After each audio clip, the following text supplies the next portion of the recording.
ओम नमो भगवते वासुदेवाय।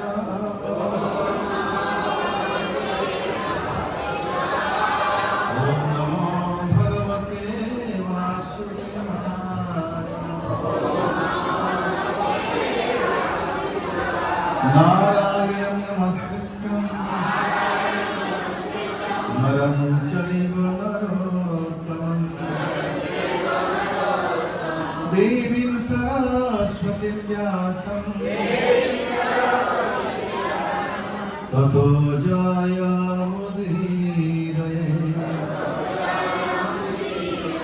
नष्टप्रायेषु भद्रेषु नित्यं भागवत सेवया भगवती उत्तम श्लोके भक्तिर्भवति नैष्ठिकी। ओम ज्ञानतिमिरान्धस्य ज्ञानाञ्जनशलाकया चक्षुरुन्मीलितं येन तस्मै श्रीगुरवे नमः। श्रीचैतन्यमनोभीष्टं स्थापितं येन भूतले स्वयं रूपकदा मह्यं ददाति स्वपदान्तिकम्। नमो विष्णुपादाय कृष्णप्रेष्ठाय भूतले श्रीमते भक्तिवेदान्त स्वामिनिति नामिने। नमस्ते सारस्वती देवे गौरवाणी प्रचारिणे निर्विशेषशून्यवादी पाश्चात्यदेशकारिणे वंशाकल्पतरुभ्यश्च कृपासिन्धुभ्यैव च पतितानां पावनेभ्यो वैष्णवेभ्यो नमो नमः। जय श्री कृष्ण चैतन्य प्रभु नित्यानंद श्री अद्वैत गदाधर श्रीवासादि गौर भक्तवृंद। हरे कृष्ण कृष्ण कृष्ण हरे हरे हरे राम राम राम हरे हरे। मूकं करोति वाचालं गिरिं यत्कृपातमहं वन्दे श्रीगुरुदिनाथाय श्रीचैतन्येश्वर परमानन्दमाधवे।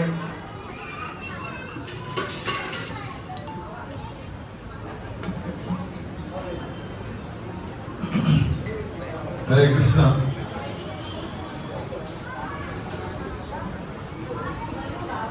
तो ये नानी बहुचरा मंदिर में आज रविवार है और आज है श्रीमती राधा रानी के शुभ प्राकट्य तिथि, राधाष्टमी तिथि महामहोत्सव।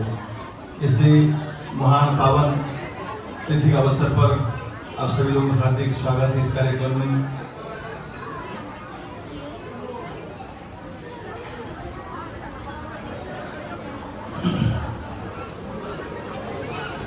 आप लोग बात कर रहे हैं, ये तो इतने बात कभी नहीं होता था, आज बहुत अधिक बात है। अगल बगल में जो बैठे हैं उनको क्यों बताते नहीं कि बात नहीं करनी चाहिए, बात करना अपराध है।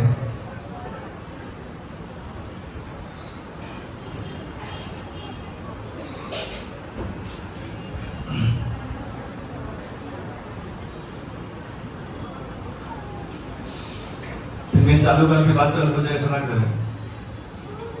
नहीं चुप बात बंद, नहीं चालू बात चालू, ऐसा ही होता है, ऐसा ना करें।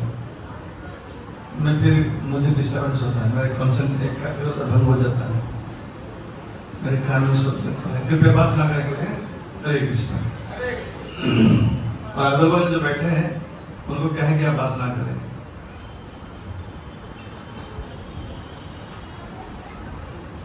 तो राधा रानी के आज आविर्भाव तिथि महामहोत्सव है, राधाष्टमी।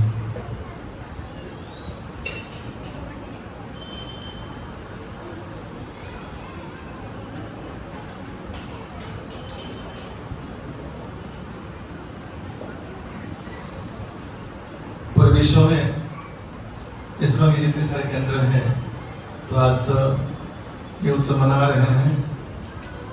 और जितने सारे दूसरे गौड़ीय संप्रदाय के हैं, दूसरे संप्रदाय के जहाँ जहाँ राधा रानी है वहाँ आज राधा रानी की जन्मदिन हैप्पी बर्थडे जो कहते हैं।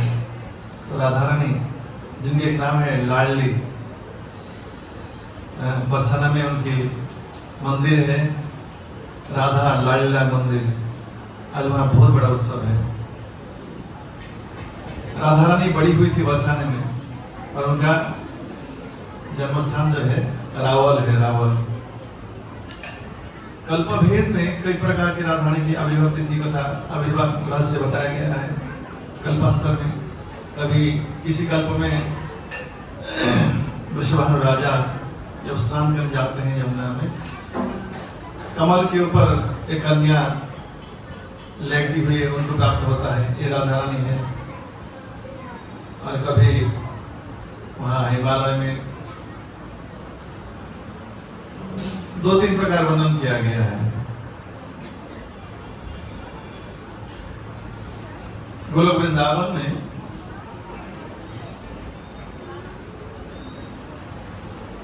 एक समय की बात है, कृष्ण जिस तरह भौम वृंदावन में है उस तरह गोलोक वृंदावन, गोलोक वृंदावन की प्रतीक छवि जो है ये भौम वृंदावन है।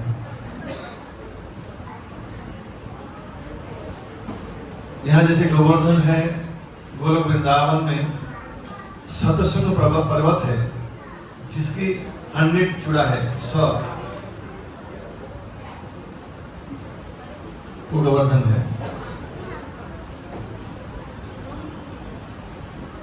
एक समय भगवान श्री कृष्ण गोलोक वृंदावन में बैठकर विचार, उनको भ्रमण करने की, लीला करने की इच्छा हृदय में जागृत होता है। उनके वाम अंग से एक सुंदर कन्या, खाली सुंदर नहीं, संसार के सृष्टि में सुंदरतम, इनसे बढ़कर सुंदर कोई है नहीं, वो कृष्ण से भी सुंदर है। एक कन्या जिसके सामने लक्ष्मी, सारी गोपियां, अष्टरानी भी समतुल्य नहीं है।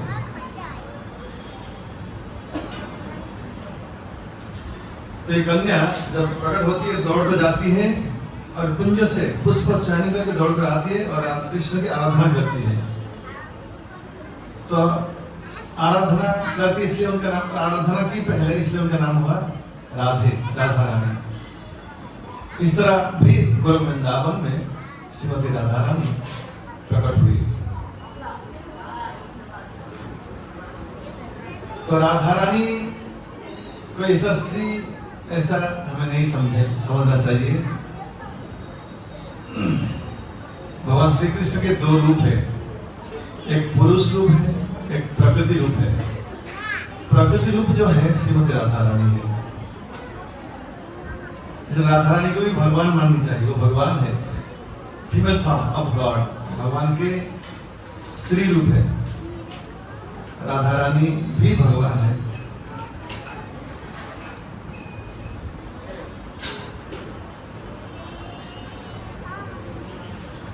तो गोलोक वृंदावन में कृष्ण की कई प्रकार की लीला होती है। एक समय की बात है, भगवान श्री कृष्ण की एक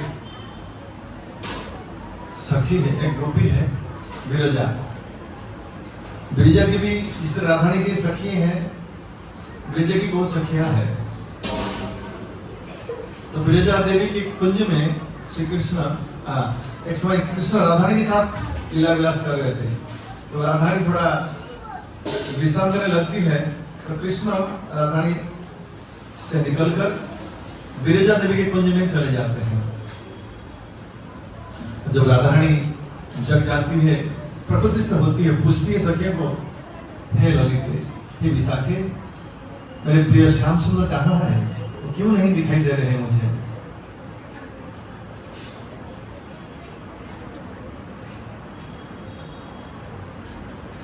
मैंने कई बार बताया है, राधा कृष्ण की जो प्रेम है ये सांसारिक प्रेम ऐसा हमें नहीं समझना चाहिए। राधा रानी भी भगवान है, कृष्ण भी भगवान है।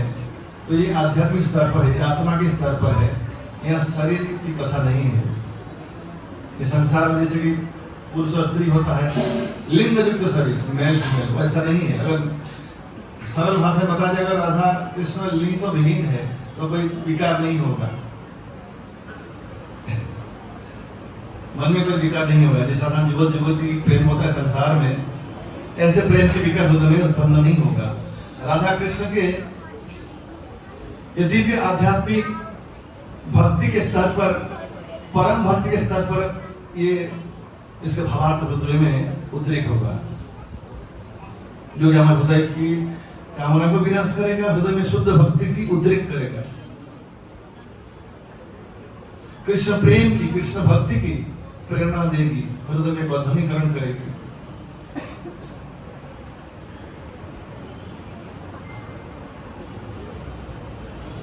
तो राधारानी पूछती है, हे प्रिय सखी, मेरे श्याम सुंदर कहाँ है? तो लोग कहते हैं कि पता नहीं है। फिर बाद में बहुत मालूम पड़ता है कि विरजा देवी के कुंज में कृष्ण चले गए हैं।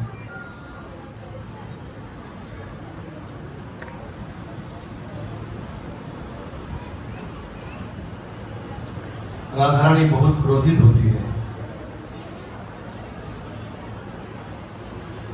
वो क्रोधित होकर कहते, मैं जाऊंगी खुद उन्हें ढूंढने के लिए।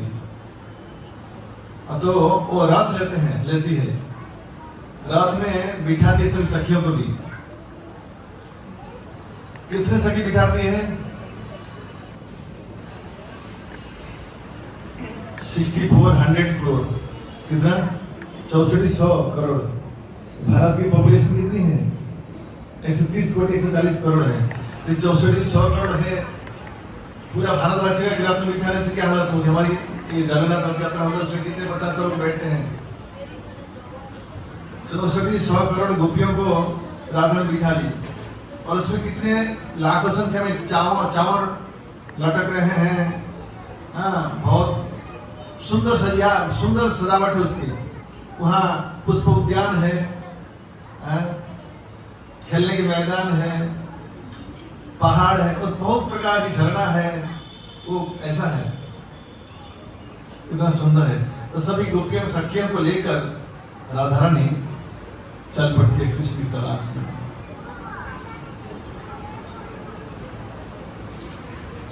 और कृष्ण की जो सखाए हैं ये बड़े पहलवान है। श्री राम पहरादार है, वो गेट के पास खड़ा है, कोई ना आए तो सूचना भेजे अंदर। तो जब हल्ला सब रथ से उतर कर सुदामा को पूछा गया, ये कृष्ण कहाँ है? तो सुदामा कहते हैं, मित्र भी सपोर्ट करते ना, पता नहीं यहाँ है। नहीं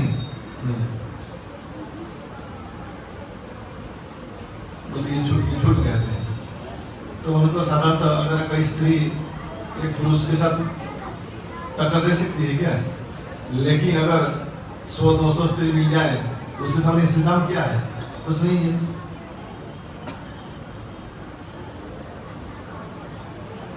कभी कभी पुरुषों को ताकत की घमंड होता है ना, तो बहुत कुछ कर सकता है। जब एक पुरुष के सामने 10 स्त्री इकट्ठे हो जाएंगे तो क्या करेंगे? बेहाल हो जाएगा, उसका सारा अहंकार चूर-चूर हो जाएगा।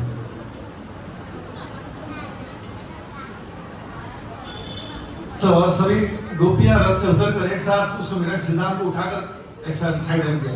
वो पहलवान है, लेकिन यहाँ 100 गोपी मिल गई तो क्या है, उसके सामने कुछ सही नहीं। मत्सर की भांति हो गया स्थिति, चुपचाप खड़ा है, कुछ कर नहीं पाता है। बाहर हल्ला गोला, सब मैसेज पहुंच गया अंदर। जैसे सूचना मिली, विरजा देवी एक सरोवर बन गई, नदी बन गई, नदी बनकर बहकर चल गई। और कृष्ण डर के मारे एक सर्प बनकर उसके नदी के अंदर छुप गए।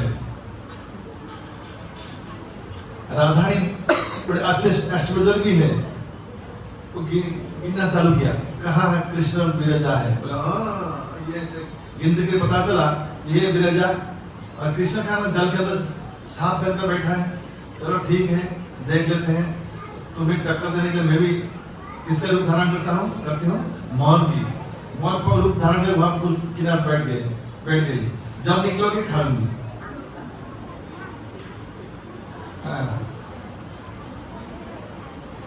सांप जो है मोर को बहुत डरता है।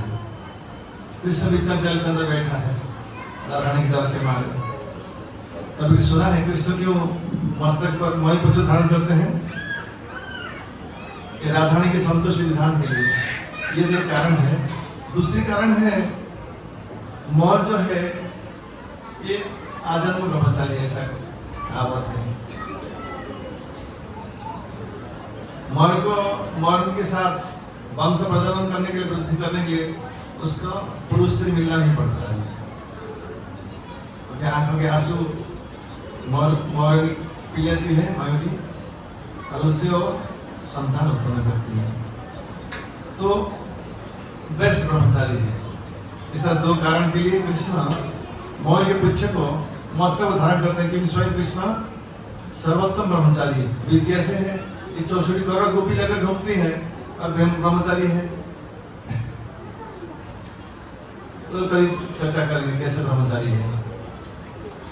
रास नृत्य करते हैं, वस्त्र धारण करते हैं और ब्रह्मचारी है।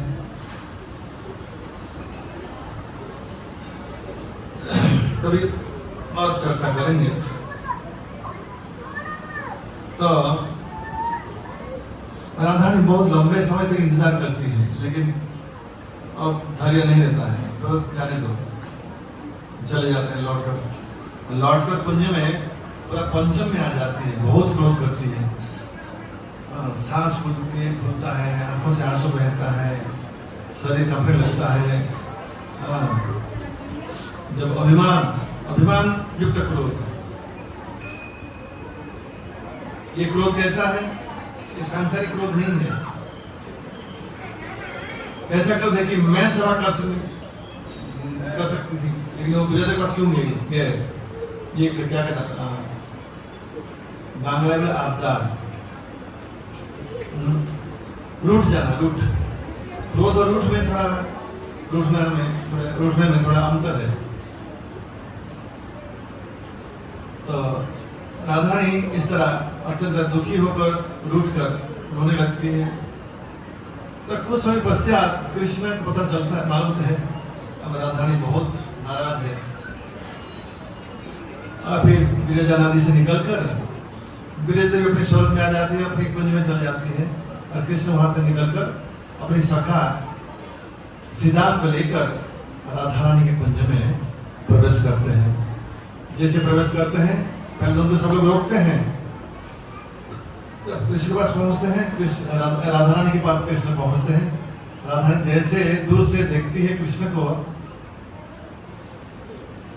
गाली देती है। लेकिन इसको संसारी लोग नकल ना करें कि पतियों को गाली देना। लेकिन ये गाली भगवान को कैसे लगता है? उनको लगता है कानों में अमृत की वर्षा हो रही है।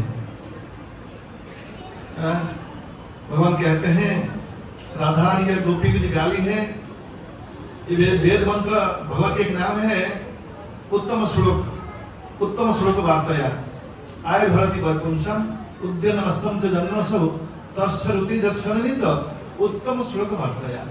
भगवान को उत्तम श्लोकों के द्वारा स्तुति की जाती है, इसलिए उनके एक नाम है उत्तम श्लोक। तो भगवान कहते हैं कि गोपियां, कि राधे, तुम्हारी जो गाली है, मुझे बड़े बड़े महर्षि ऋषि मुनि जो वेद रचना की है, उनकी द्वारा जो स्तुति की गई है मेरे लिए, उनसे मुझे मधुर लगता है। तो राधारानी कहते हैं तुम लंपट हो, कृष्ण कहते बहुत सुंदर है। तुम चोर हो, तुम धोखेबाज हो। वहां वो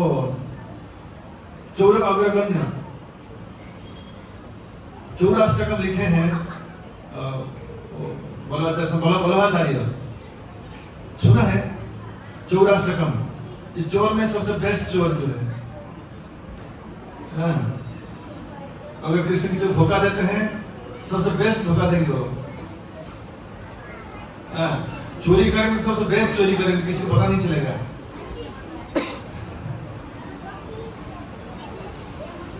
लेकिन कृष्ण जो चोरी है सारा संसार को आनंद प्रदान करता है। संसार की चोरी जो है लोगों को बर्बाद कर देता है। कृष्ण गोपियों के मन को चोरी करते हैं, गोपियां धन्य हो जाती है। और लेकिन यहाँ थोड़ा कुछ समय के लिए रास्ता थोड़ा अलग है। राधा ने बहुत क्रोधित है, कृष्ण जाकर गिड़गिड़ा करने के लिए तैयार है, लेकिन ललिता विषय कहता अभी गिड़गिड़ाने से कुछ होगा नहीं, अब यहाँ दूसरे कोण बैठो, इंतजार करो, अभी आपने सुप्रीम कोर्ट के पास गलत की है, अभी काम नहीं चलेगा। हाँ, आप ऐसा करो, थोड़े समय इंतजार करो, हम थोड़ा उनको समझाते हैं बुझाते हैं, जब थोड़ा सा नरम स्थिति आएगी तो आपको बुला लेंगे। अभी जाओगे तो बहुत गाली खाओगे, कहीं मार ना खा ले, रिस्क हो जाएगा।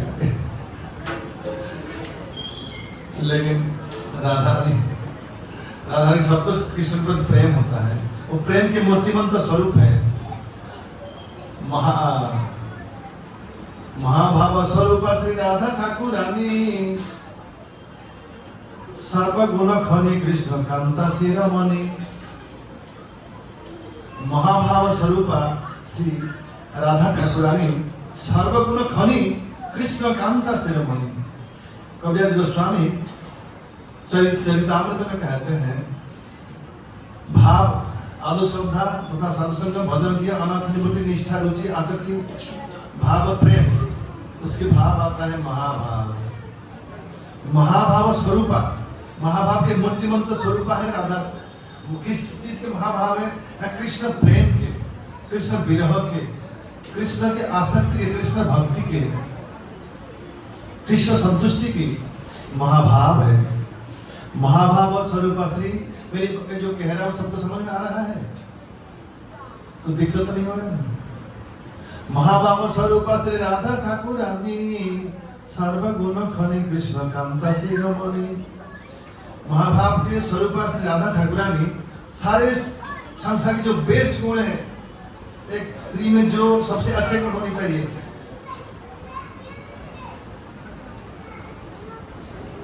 एक स्त्री में सबसे अच्छे गुण क्या क्या होने चाहिए, उसका लिस्ट कोई बता सकता है? माता है, कुछ खड़े बच्चे हैं, एक स्त्री में क्या अच्छे गुण होनी चाहिए? कौन कहेगा? कोई कहेगी?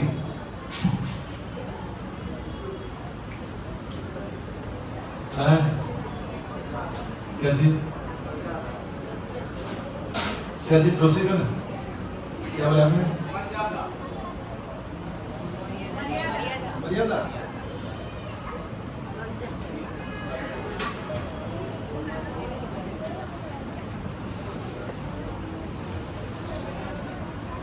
एक समय मैं टीका टिप्पणी नहीं कर रहा हूँ, उस दिन मैं टीका किया था, उन्होंने मुझे पकड़ा था, पकड़े नहीं थे, जो खुद को दोषी आरोप कर मुझे शिक्षा दी कि मैंने नहीं बोला। एनीवे, तो एक बार हम द्वारका धाम गए थे, श्रीमद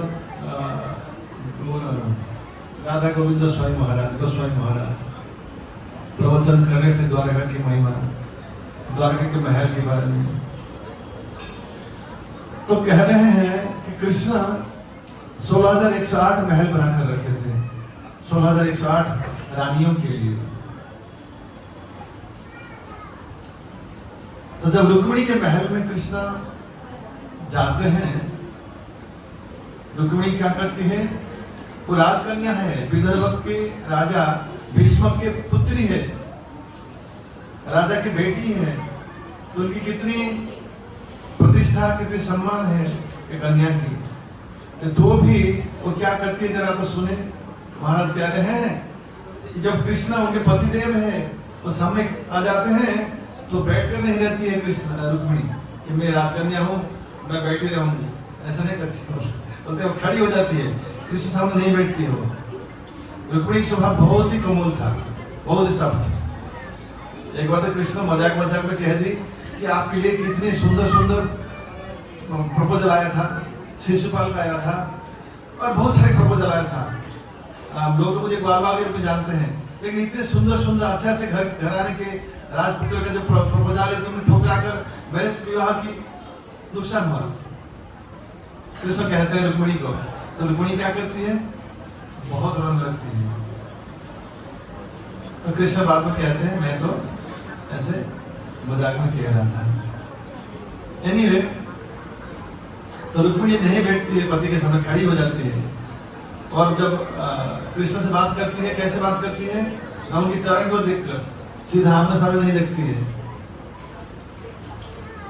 और दास दासी के द्वारा नहीं, सब खुद आकर चरण धो देती है अपने हाथों से पतिदेव के। तो महाराज थोड़े कहा कि आजकल अगर पति बाहर से आए कि थोड़ा पानी दे दो, तो पत्नी कहती है वहीं फ्रिज में है, ले लो ना। तो मैंने कहा महाराज ऐसे सभी लोग नहीं करते, कभी करते होंगे तो ऐसा ना करें। पति ले सकती हैं, ले सकते हैं, लेकिन श्रील प्रभुपाद कहते हैं कि पति की कर्तव्य है इस संसार में, हर पुरुषों की कर्तव्य है भगवान के एक सच्चे सेवक बनना हृदय से, और पत्नी का कर्तव्य है पति की एक सच्चे भक्त बनना, सेविका बनना। पुरुष का कर्तव्य भगवान के सेवक बनना और स्त्री का कर्तव्य है अपने पति की सच्चे सेविका बनना। तो दोनों के जीवन का जो लक्ष्य है सफल हो जाएगा। महाराज जजाति जब वानप्रस्थ लिया, घर त्याग करके जंगल गए, भगवान के साधन भजन की, तो ये देवजानी, हरिवाल कोई बात ना करे, देवजानी उनकी पत्नी है, वो खाली पति की सेवा क्या करती थी। तो अंत में लिखा गया है कि दोनों की भगवत धाम की प्राप्ति हुई। पति जो आध्यात्मिक कार्य करती है, पत्नी कुछ ना कर खाली बैठ कर 50% प्राप्त हो जाएगी, कुछ ना करे तो नहीं। पता चला कितने मुनाफे में है, फायदा में है। और बता दो क्या क्या फायदा है उनको। फैसिलिटी कोटा है, लेडीज कोटा। एक तो पति के पुण्य का 50%, भक्ति के 50% प्राप्त होगी, और पति जो पाप करेंगे पत्नी उसको 50% देख लेगी, नहीं बिल्कुल नहीं, खुद को पूरा भुगतना पड़ेगा। और पत्नी जो पाप करेगी उसका 50% लेना पड़ेगा। हमें हर तरह से उनको फायदा है, समझ आया। पत्नी अगर पाप की उसका 50% पति को लेना पड़ेगा। पत्नी अगर अच्छा काम किया उसको पूरा उसको ही मिलेगा, पति को नहीं मिलेगा। पति जो पुण्य करेगी या आध्यात्मिक कार्य करेगी उसका 50% स्त्री को मिलेगा, लेकिन तब मिलेगा जो विश्वस्त सेविका बनकर पति की सेवा करेगी। ये भी पीछे है। हाँ। और पति का कर्तव्य है वो 100% शुद्ध भगवान के भक्त बने, जीवन की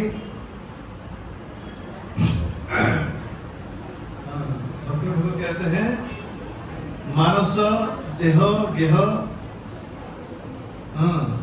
जो किछु मोर अर्पिनु द्वापदे नंद किशोर। हे नंद किशोर, हे नंद महाराज के पुत्र, मेरे जीवन में मेरा जो मन मुझे मिला है, जो शरीर मिला है, जो पुत्र कलत्रादि परिवार घर बार मिला है, ये सब कुछ आप ले ही लो, लेकिन मुझे आपका अच्छा नौकर बनाकर रखो। मुझे आपके चरण में जन्म जन्मांतर के लिए एक धूल की भांति स्थान दो। वही नंद तनुज किं करम पतितं मां विष्णु भवामुदौ कृपया तव पाद पंकज स्थित धूलि सदृशम विचिंतय। चैतन्य महाप्रभु शिक्षाष्टकम में कहते हैं, हे नंद के पुत्र, हे नंद दुलाल, मैं किसी कारणवश इस भवसागर में, इस संसार को सागर कहते हैं, मैं गिर पड़ा हूं। मुझे आप कृपया मेरे ऊपर कृपा करके मुझे यहाँ से उबार लीजिए, बचा लीजिए, और आपके चरण में मुझे एक धूल की भांति स्थान दीजिए, हे नंद तनुज कृष्ण। ये चैतन्य महाप्रभु शिक्षाष्टकम में प्रार्थना करते हैं, और ये प्रार्थना अत्यंत वैष्णव समाज के लिए सबके लिए अत्यंत प्रिय है। नंदतनुज किंकरम पतितं मानविषमे भवाम्बुधौ कृपया तव पाद पंकज स्थित धूलि सदृश निचिंतय। तो राधा रानी अभी क्रोधित है, लेकिन ये क्रोध जो है ये प्रेम युक्त क्रोध है। मुझे समझ हो चुका है, गोपा चित्र को भूल गया था, उनका बाउल था।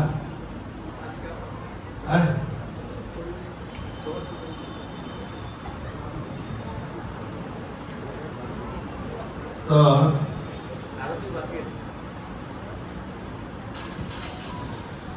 मैं 2-5 मिनट पूरा करता हूँ। फिर कृष्ण को बुलाते हैं सखियां गोपियां, ललिता कृष्ण अब जाओ। अब कृष्ण जाते हैं, अपराधी भांति हाथ जोड़कर माफी मांगते हैं राधा रानी से, लेकिन राधा रानी छोड़ती नहीं है। बहुत राधा ने ऐसे ऐसे तो बहुत लंबा, लेकिन सखियां सब सिखा कर रखती है तुम भोली भाली हो, इसलिए तुम्हें कृष्ण ठगते हैं, उधर थोड़ा कठिन करो, इतना टूट मत जाओ। और कृष्ण की आदत है पैर पकड़ लेंगे, माफी मांग लेंगे, शास्त्र में दंड प्रणाम करेंगे, रो लेंगे, लेकिन तुम फंसना नहीं, लेकिन फंस जाओ फिर धोखा देंगे, वो दोबारा ऐसा धोखा देंगे। इसलिए उन्हें अपनी शक्ल नहीं दिखाना, हंसना नहीं, दांत नहीं दिखाना, किसी को भी प्रार्थना करते हैं। जयदेव गोस्वामी लिखते हैं ये गीत गोविंदों में, हे राधे आप खाली इतना करो, आपकी दंतराजी जो मुझे दिखाओ, कौमुदी चांद की भांति ये शुभ्र है, फिर मैं इसका दर्शन करूंगा, मैं तब समझूंगा आप मेरे पर प्रसन्न हैं। राधा रानी के नाम है मदन मोहन मोहिनी। क्यों? ना कृष्ण से अधिक रूप उनके पास है, वो कृष्ण को मोहित कर लेते हैं। एक बार द्वारका में कृष्ण जा रहे हैं, दीवार में स्वयं की रूप को देखा, और ये रूप जिनके रूप को देखकर कंदर्प जो कि सृष्टि में सबसे अधिक सुंदर होते हैं, वो भी मोहित हो जाते हैं, काम देवता मोहित हो जाते हैं। कृष्ण स्वयं अपने रूप को देखकर स्वयं आकृष्ट हो रहे हैं कि कितना सुंदर है। लेकिन यही कृष्ण राधा रानी को देखकर पिघल जाते हैं। जब रास नृत्य में कृष्ण रास नृत्य छोड़कर चले जाते हैं, राधा रानी कृष्ण चले जाते हैं, कृष्ण चले जाते हैं, सखियां ढूंढने चल जाती है, और कृष्ण एक लता कुंज में जाकर चुपके से खड़े हैं, और चतुर्भुज विष्णु रूप में, नारायण रूप में खड़े हैं, शंख चक्र गदा पद्म धारण करके खड़े हैं। सभी गोपियां गए, उनको प्रणाम की, चले गए, उनको पूछते भी नहीं है। जब राधा रानी आई, अब कृष्ण हार जाते हैं, और अधिकतर रह नहीं पाते उनके सामने चतुर्भुज रूप में, स्वयं द्विभुज मुरलीधर श्याम सुंदर बन जाते हैं। राधा रानी हमेशा जीतती है। तो क्यों? न उनकी चरम परम भक्ति और प्रेम के कारण। कृष्ण हमेशा अपने भक्तों से हार कर अधिक सुख लेना। कभी देखा है संसार में कोई बाप बेटा खेलते हैं, छोटा बच्चा है, तो पिताजी हार जाते हैं, बच्चे को लगता है मैं हरा दिया पिताजी को, अब पिताजी आनंद लेते हैं मेरे बच्चा मुझे हरा दिया। उस तरह भगवान भी अपने भक्तों से हार कर बहुत प्रसन्न होते हैं।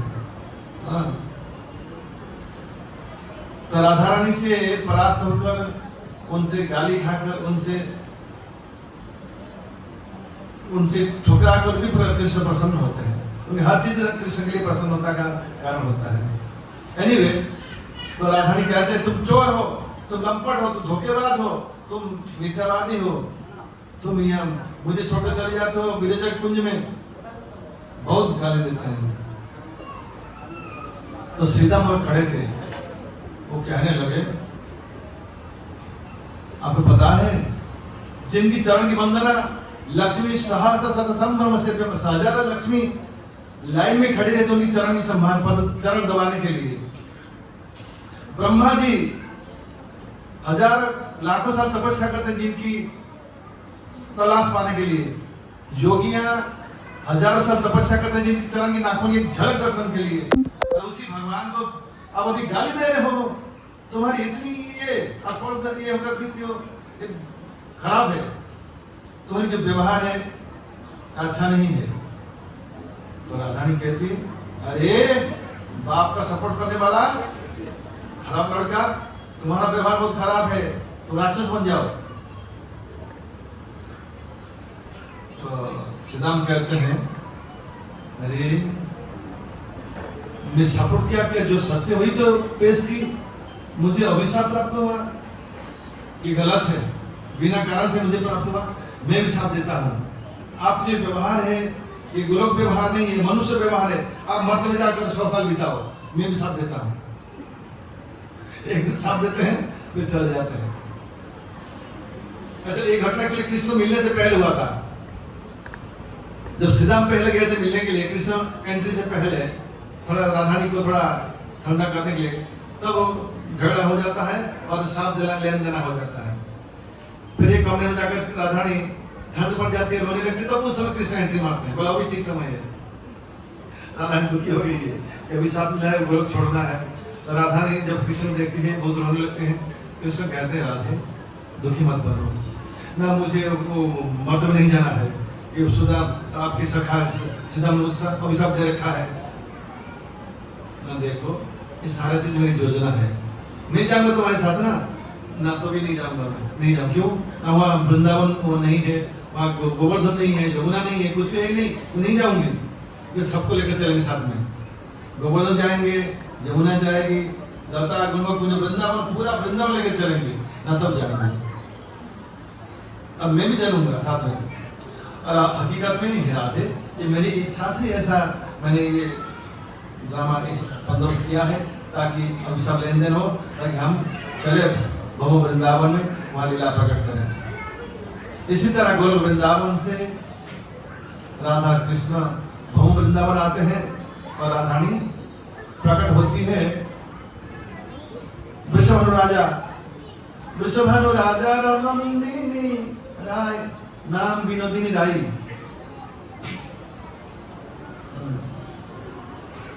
सुबह सखा एक दिन कृष्ण का आकर कहते हैं, बातों में जब थोड़े छोटे थे, कृष्ण गोचार में जाते हैं तो सुबह लेकर आकर कहते हैं, वृषभानु राजा नंदिनी नाम विनोदिनी राई। और कृष्ण सुनकर बहुत प्रसन्न होते हैं। क्या सुबह फिर से बोल, उसका नाम राई है, मैं बांसुरी बजाऊंगा राई। बोल पर बोल क्या है? राई विनोदिनी। तो बांसुरी बजाते हैं, उनकी बांसुरी सब कुछ बोलता है। जो उसका मैया का लगता है कि उनके लल्ला बांसुरी बजा रहे हैं, मैया की कुछ आवाज दे रहे हैं। गोपियाँ क्या सुनती हैं कि उनके नाम उनको बुला रहे हैं। सभी देवता सुनते हैं तो उनका जो भाव, जिसका जैसा भाव है उसको ऐसा सुनने को मिलता है, जिसका जैसा कान है उसको ऐसा शब्द सुनने में। तो उसी बात बांसी एक ही तान में एक ही ट्यून बजता है, लेकिन जिसकी भाव जैसा है उसको ऐसा ही सुनाई पड़ता है।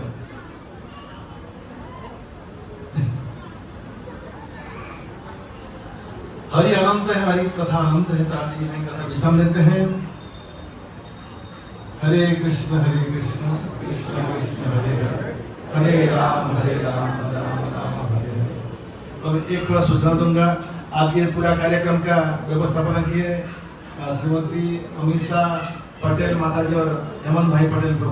तो ये दोनों यहाँ बहुत कृपा यहाँ सामने पधारे, उनके थोड़ा हम स्वागत करना चाहेंगे। उनको फोटो पे लाओ तो हम दूसरे घर में सुन।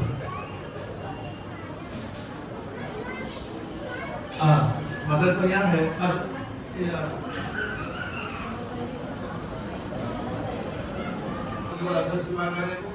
और शीघ्र हेमंत भाई अच्छे शुद्ध और राधारानी भक्त बन जाए। तो माता जी की यही इच्छा है कि हेमंत भाई सारे भक्त है, लेकिन दिखा नहीं करते हैं, ऐसे विरोध नहीं करते हैं, पूरा छूट देकर रखे माता जी को। तुमको जो भी करना है करो, लेकिन मैं थोड़ा समय लेता हूँ। ऐसा है ना, सवाल जवाब मैं सब कुछ बोल रहा हूँ। क्या कुछ कहेंगे?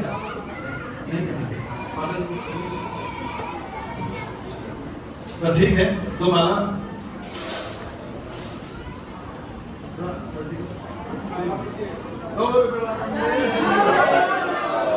एक माला कमल प्रभु माता जी के लिए माला बिल्कुल यहाँ से बिल्कुल। तो इनके हम स्वागत करेंगे 3 बार हरि बोल बोल के माता जी का। और एक माता जी पहले कुमती माता जी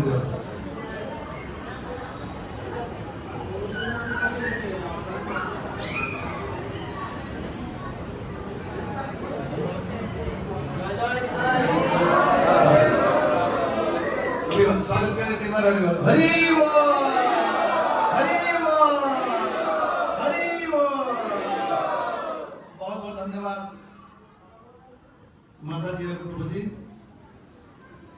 तो राधा निवास प्रेरणा देते रहे, इस तरह हर साल इस सेवा करते हैं और साल में थोड़ा बीच में दिखाई दे।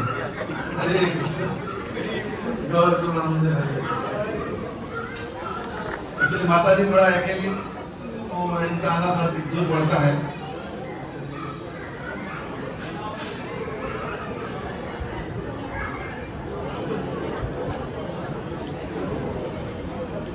तो दक्षिण भारत की जो यात्रा लिखे हैं, दक्षिण भारत यात्रा करने से हमें चैतन्य महाप्रभु की अशेष कृपा प्राप्त होगी, महाप्रभु से प्रसन्न होंगे। एनीवे काफी लोग लिखे हैं नाम, लगभग 130 लोग यात्रा में भाग लिए हैं।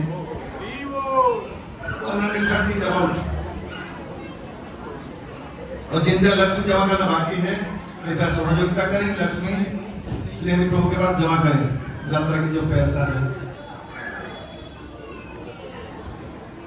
ठीक है, हरे कृष्ण। अभी